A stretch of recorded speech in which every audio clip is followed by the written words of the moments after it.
আপনারা সবাই অবগত আছেন দীর্ঘ 5টা মাস এই 90 থেকে 94 সাল ভিত্তিক আমরা ব্যাকডেট প্রত্যাশীরা এই প্রেস ক্লাবে শাহবাগে কুত্তার মতো দিন যাপন করতেছি। বারবার স্মারকলিপি প্রধান উপদেষ্টা বরাবর সহ অন্যান্য উপদেষ্টা দেওয়া হলেও জনপ্রশাসন মন্ত্রণালয় কোনো আমলে নেয় না। এখন যখন নতুন জনপ্রশাসন মন্ত্রণালয়ের সচিব আসলো, আমরা নতুন স্মারকলিপি দিলাম, অনেক অনুরোধ বিরোধ করে সব দিক থেকে আলোচনা করে যদি ওনার সিগনেচার হয়েছে তাহলে এখন আমাদের ফাইলটা কিন্তু আবার ক্যাবিনেটে উঠতেছে না। তাহলে এই বারবার একটা যৌক্তিক বিষয় নিয়ে আমাদের সঙ্গে 5টা মাস ধরে প্রহসন করা হচ্ছে, এটা আমরা কোনোভাবেই মানব না। কালকে সন্ধ্যা থেকে এই যে আমাদের বোন আমরা অন্বেষণে চলে গেছি, 22-24 ঘন্টা হয়ে গেছে, এখন পর্যন্ত কোনো আলোচনা এটা আসতেছে না। আজকে জানাইলো যে ক্যাবিনেট মিটিং কালকে। আমি একটা কথা হুঁশিয়ার করে দিতে চাই, আগামী কালকের ভিতর ব্যাকডেট প্রত্যাশীর যে স্মারকলিপি জমা আছে এটা ক্যাবিনেটে উঠাইতে হবে হবে হবে। আমরা নয়তো রাজপথে কালকে দেখাই দেবে যে একটা অসহযোগ আন্দোলনের মাধ্যমে হলেও আমরা একটা শিক্ষিত প্ল্যাটফর্ম। আমরা চাই না যে রাষ্ট্রের একটা ব্যাঘাত ঘটুক।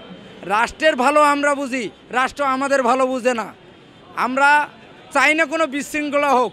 আমরা শিক্ষিত প্ল্যাটফর্ম, যতটা শান্ত থাকতে পারি এর থেকে ভয়ঙ্কর অশান্তও হইতে পারি। কারণ 5ই আগস্ট অভ্যুত্থানে আপনারা দেখছেন সামান্য এই কোঠা সংস্কার একটা আন্দোলন নিয়ে একটা অভ্যুত্থান হয়ে গেছে। আমরা চাই না যে এই সুন্দর বাংলাদেশ বিনির্মাণে আর অনাকাঙ্ক্ষিত কোনো দুর্ঘটনা ঘটুক। আমরা স্পষ্ট করে বলে দিতে চাই, যেহেতু জনপ্রশাসন সচিব সিগনেচার করে ফেলছে, আগামী কালকেই আমাদের ফাইলটা 100 ক্যাবিনেটে উঠাতে হবে। আমাদের রায়ের জন্যে অধীর আগ্রহে আমরা বসে আছি।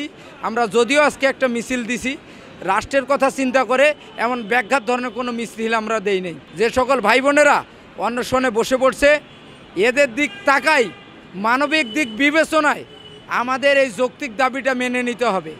আপনারা জানেন এই 90 থেকে 94 করার একটাই কারণ, যে সময় 32 প্রজ্ঞাপন দেওয়া হয়েছিল, আমাদের সবার বয়স যখন ছিল আপনার 27 বছর 26 বছর, করোনাকালীন 3টা বছর কেউ কোনো সার্কুলারতে আবেদন করতে পারে নাই। সবচেয়ে বড় কথা, প্রধান উপদেষ্টা নিজেই বলেছে যে 15 বছর এনআরআই যে কোটা বিরোধী প্রক্সি এই বিভিন্ন কারণে এটা কোটা বঞ্চিত। এই প্রধান উপদেষ্টা যদি আমাদের দিক আলোকপাত করে এই প্রশ্ন বলে, তাহলে আমাদের বাকি যারা নীতি নির্ধারক আছে এনারা আমাদের কাছে ধারের কাছে কি? আমরা 3 বছর চাইছি, মানবিক দিক বিবেচনায় 3 বছর ব্যাকডেট দিতেই হবে।